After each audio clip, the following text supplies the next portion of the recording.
আজ বইমেলা ঘোরার দ্বিতীয় ও অন্তিম পর্ব। বইমেলাতেই প্রথমেই দেখায় শালিধান প্রকাশনা স্টলে।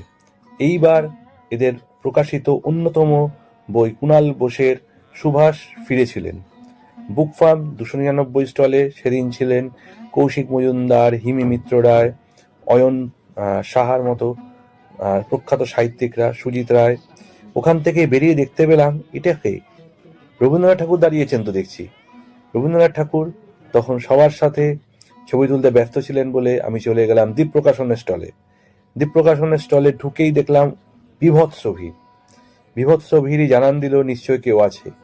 হ্যাঁ, উপস্থিত ছিলেন লেখিকা দেবরতী মুখোপাধ্যায়। তিনি হাসি মুখে সবার সাথে ছবি তুলছিলেন এবং সই করছিলেন।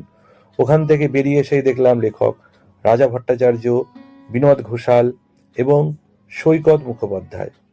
তাদেরকে তাদের ভক্তরা ছেঁকে ধরেছেন এবং ওখান থেকে বেরিয়েই গাংচিল এবং বিভিন্ন প্রকাশনী, প্রতিক্ষণ প্রকাশন দেখতে পেয়ে চলে এলাম পশ্চিমবঙ্গ সরকার স্টলে।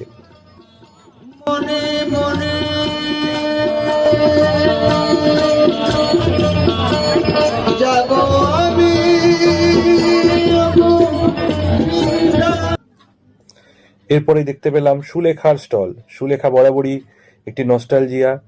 দেশ প্রকাশনে উপস্থিত ছিলেন অভিনেতা, লেখক অনির্বাণ ভট্টাচার্য এবং গায়ক অবশ্যই। ভিড় ছিল চোখে পড়ার মতো।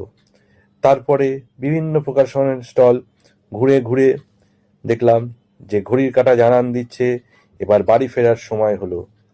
তাই এবারের মতো বইমেলাকে টাটা জানিয়ে চলে এলাম আমি নিজের বাড়িতে।